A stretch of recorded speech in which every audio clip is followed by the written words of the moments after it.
এটা হচ্ছে একটা বোতল যার মুখে এই বেলুনটি পেঁচানো, আর এটা হচ্ছে গ্লাসের ভেতরে থাকা গরম পানি। এবার এই বোতলটাকে আমি এই গ্লাসের মধ্যে যদি ডুবিয়ে দেই তাহলে দেখি কি হয়। এই যে গরম পানিতে ডুবিয়ে দেওয়ার সাথে সাথে আমাদের বেলুন কিন্তু ফুলে গেল। এবার আরেকটা গ্লাসে আমি ঠান্ডা পানি নিয়েছি, এই বোতলটাকে এখন এবার এই ঠান্ডা পানির গ্লাসে ডুবিয়ে দেখি কি হয়।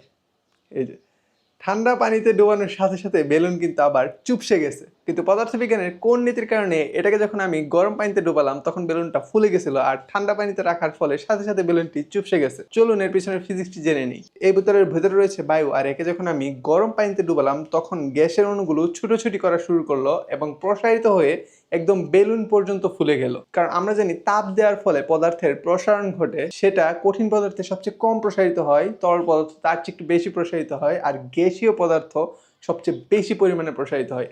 এই জন্য তাপ প্রয়োগের ফলে এর ভেতরে থাকা গ্যাস বেশি প্রসারিত হয়ে গিয়ে বেলুন সহ প্রসারিত করে ফেলে আর বেলুনটিকে ফুলিয়ে দিয়েছিল। অন্যদিকে যখন এটাকে ঠান্ডা পানিতে ডুবালাম তখন এর ভিতরের গ্যাসের অণুগুলোর ছুটি কমে গেল, তার ফলে বেলুনটিও চুপসে গেল। আর পদার্থবিজ্ঞানের এই একই ফর্মুলা ব্যবহার করে কিন্তু গরম বায়ু উপরে উঠে মেঘ হয়ে যায়।